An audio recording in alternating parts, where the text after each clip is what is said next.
absolutely beautiful Aquarius friends, and welcome to your horoscope for October of 2022, where this month, Aquarius, it is a busy month. Like every week, we've got a planet changing direction in some fashion. Plus, we've got the eclipse happening this month, Mars going retrograde, lots and lots going on. So I have some dates for you where I'm going to tell you what's going on, and then we're going to flash back and see where the pattern was kind of starting in your life so that you can string things together. That way, as you're traveling through October and you're thinking, where do things go next, you can really see the correlation of timing and the way that we live our own patterns, but we can bring more wisdom to patterns that we've already seen before. So lots going on this month.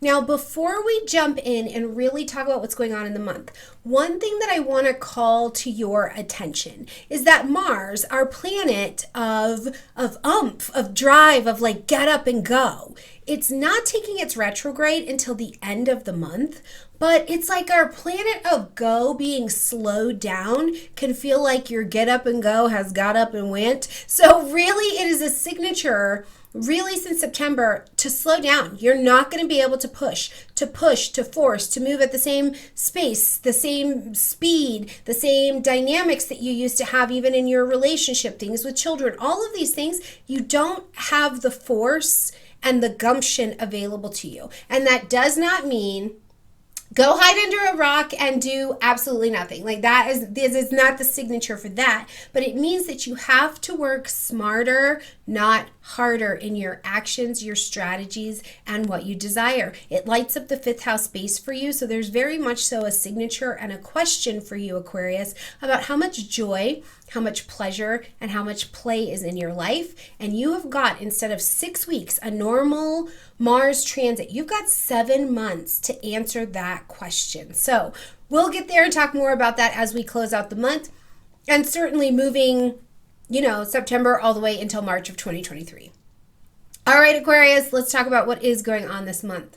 Right at the beginning of the month, on the 2nd, we're going to see Mercury come out of retrograde in the energy of Virgo. Okay, now, first of all, it's at 24 degrees of Virgo. So I want you to flash back to August 20th of 2022.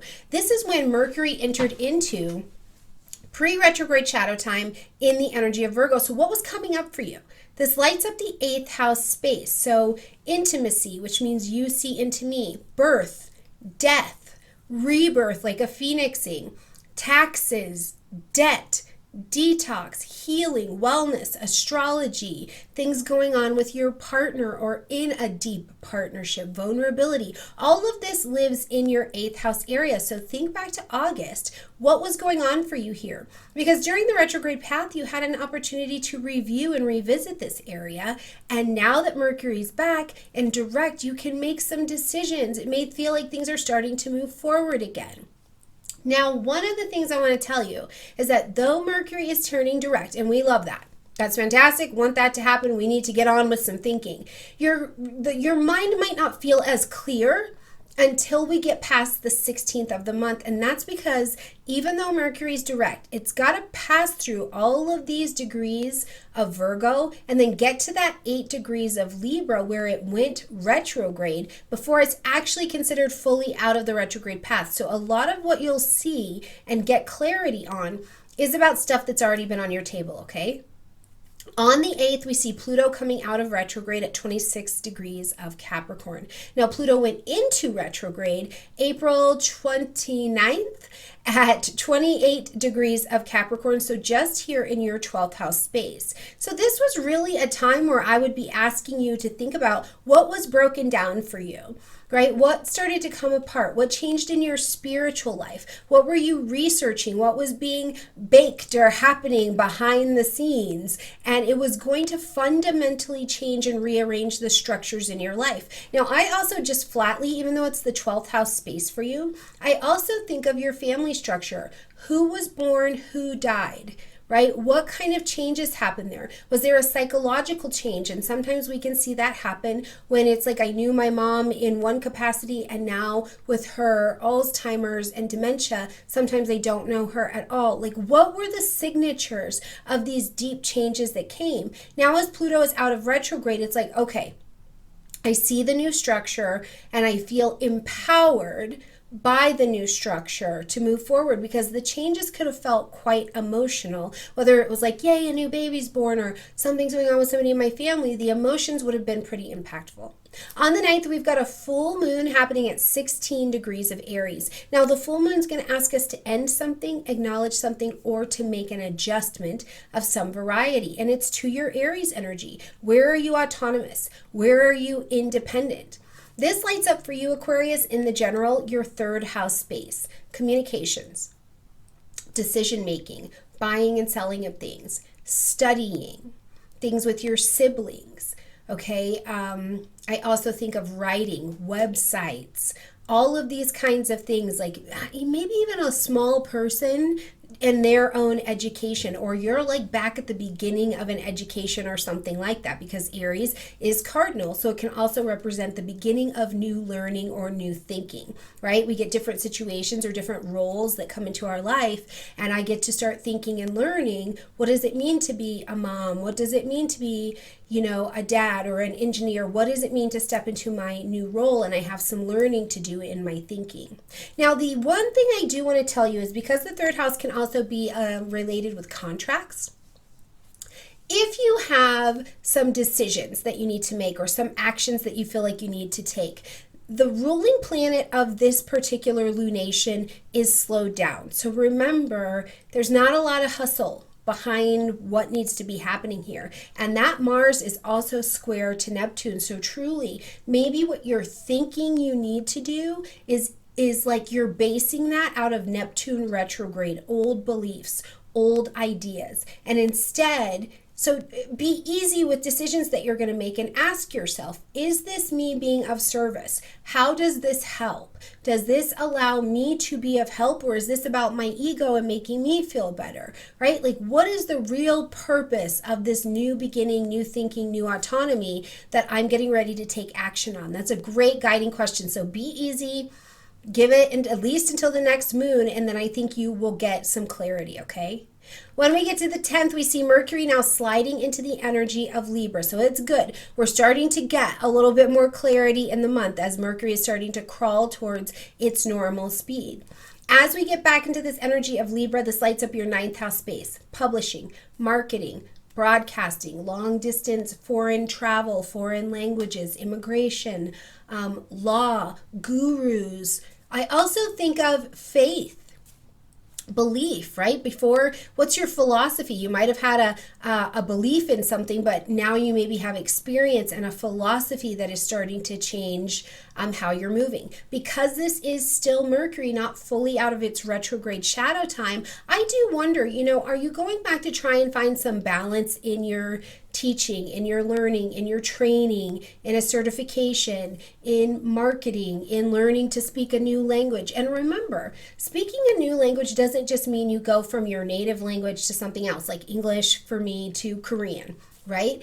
Sometimes I have to learn to speak a new spiritual language, and that is how Stormie speaks to Isabella, my daughter, or Gabriella, my daughter, or Josh, my husband, right? Like, we learn the new language of the people that we're around as well. And we're looking for balance, for harmony, to negotiate if there is something to negotiate here. One thing about negotiation in the law I want to point out, because Mars is heading into retrograde, truly, in legal things, in things that need conflict resolution, it is said, and I have seen it and I believe it, just because you start a war, right? Just because you file the lawsuit, just because you whatever, just because you initiate the action of the war, doesn't mean that you will be the victor when Mars is in retrograde, right? Or something about it is incredibly delayed. You got to go over it over and over and over again. Now, should something happen where you get called into court, or you get documentation, from whatever, and you need to handle something, I typically see things going in your favor. Not to mention, this lunation that's going to happen is really resonating beautifully with Venus as well. So I think there's a lot of attractive in your favor energy, but that person that launches the war isn't always the victor when Mars is heading into retrograde, okay? On the 23rd, it's a busy day. First of all, Saturn is going to come out of retrograde at 18 degrees of Aquarius, so right there in your sign. Now, it went retrograde on June 4th, so come back with me to June 4th of 2022 at 25 degrees of your sign.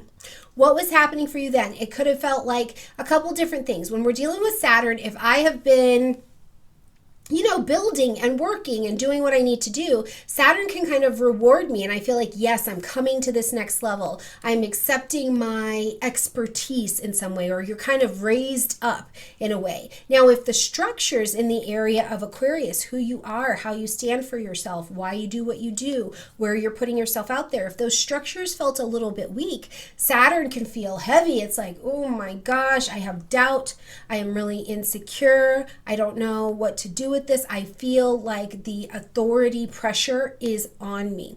But one way I want you to think about that is that it is literally your indicator of go right here. Here is where I need to grow, right? Here's where I need to level up. So don't work against your Saturn if you're having struggle. Go to Saturn and say, what do you need me to know? Now, we're also going to have Venus move into the energy of Scorpio, Sun move into the energy of Scorpio, and a couple days later, we will have the new moon solar eclipse at 2 degrees of Scorpio. And as we get further down, Mercury is going to join the tribe as well. So your chart it is lit up, my friend. It is absolutely lit up. So I want to just say this. As you're thinking about all of this, Aquarius, and you're going, all right, what was going on in my life, 19 years ago? Scorpio is a fellow fixed energy. So something probably quite deep, quite probing was maybe going on in your life. And what was happening for you 19 years ago? It felt a little bit scorpionic. Maybe I had to really dig through what I was passionate about. I had to let something go so that something else could live. What was this signature for you? Now, what was this signature for you around work, in your career house? And not just, I want to leave this kind of broad because yes, it can be your career. What do you do in your career? What do we call you? But I think more so in your title. What do we call you in public? Do we call you dad? Do we call you grandma? Do we call you community volunteer organizer? Do we call you, senator whoever, right? Like, what do we call you in public? To include, were you married and now you're single? Were you single and now you're married? So I think this shifting energy of your title is really a big deal. And I want to give an example that I think is really significant. When you go from being, just by yourself, an individual, to being a parent, or when you go from being a parent to a grandparent, this is a very much so 10th house kind of title change. And in Scorpio, it means something had to die off so that your next title could live. So think back to that 19 years ago, what was dying off in your title, and you were taking a new one. Now come forward a little bit more. There's a Venus moon activation here at this beautiful time. This lunation's at 2 degrees. Venus is at 2 degrees. October 2014. Think back, October 25th to about Halloween 2014. What was going on in your life? What was changing around relationships? Finances? Was there fear? Was there a death? Was there a rebirth? Right? Like, what was going on? Because it very much so fundamentally rearranged who we know you as. Now, as we get to the 28th, we're going to see Jupiter coming back into the energy of Pisces. It's sliding back from its retrograde. Now, you've been working on this second house area with Jupiter for some time, and this is about your money, but it's also about what you value and having an expansion there. Jupiter is also a place or an energy where maybe we expand our teachings. We share our teachings in a way that is compassionate, that serves others, and that's what has value to us, where it adds value where we go. I pass on ritual, I pass on ceremony, family traditions, all of these kinds of things, but it is done with service. It is done with compassion. There's a spiritual openness that I think comes with it. Now, also, with Jupiter and Pisces around your finances, if you have been vague, if you have been not had a lot of faith around your finances, around your value. This is a time that you might have felt like Jupiter was not this fortunate blessing, but it felt like a little bit more of a struggle. Remember, Jupiter brings you wisdom, but wisdom requires experience. So sometimes I'm doing it absolutely right by getting it wrong so that I can gain the wisdom of how to do that in a way that is much more in alignment with a financial or a self-worth vibration that is strong enough to expand from, which is what Jupiter really wants to do. Okay, on the 29th, we see Mercury now move into the energy of Scorpio. Now, Mercury in Scorpio gets very, very focused. So in your career, in your title, you're getting really focused. But at the same time, Mercury in Scorpio will dig. So I'm telling you, if you have resentment, buried feelings, buried truths, I really keep focusing on this vision, and you can apply the analogy how it works for you of going from being a parent to a grandparent. What does that look like for you, and what does that bring up for you around how you parented your child, how you were parented, right? These kinds of things. There could also be things that come up at work, or you're deeply working or deeply researching a project, or you're deeply studying something and you're having to dig for the information in order to bring it to this renewal. It can be an intensely satisfying season. It can be a bit cathartic as well, because things got to come up and come out and into the light, okay? Now, this is going to last all the way until November 17th. Now, as we're closing out this month, on the 30th, we've got Mars stepping into its retrograde at 25 degrees of Gemini, fellow air energy. And isn't that funny? Saturn went retrograde in your air energy at 25 degrees of Aquarius. So kind of a neat little synchronicity going on at these 25 and 8 degrees that we've got going on this year, okay? But Mars going retrograde in Gemini for you lights up the 5th house space. So the first place I go back to is, what are your actions that you take on a daily basis around your children, around the child within, around joy, around pleasure, around play, around taking a risk? And sometimes we take a risk by investing in stocks. Sometimes we take a risk by having a romance or going out and speaking our truths. How is this showing up in your life? Another thing is, if you're building your own business, or you're building something that's your own hobby that later you're maybe going to share in some way, or you're building your family. Conception comes in many different ways, from businesses to having people, right?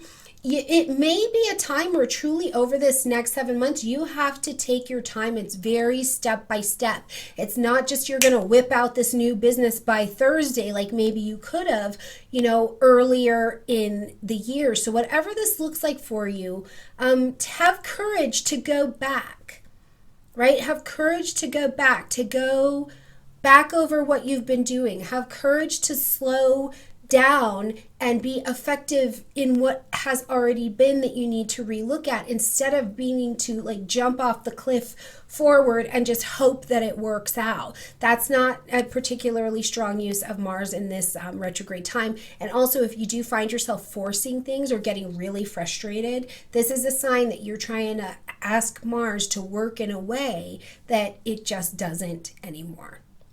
All right, my beautiful Aquarian friends, I hope you have an absolutely gorgeous month. Please let me know how things are panning out for you in the comment section down below, and what's going on with this title change that the chart is indicating. Let me know in the comment section. I love you, and I'll see you next month.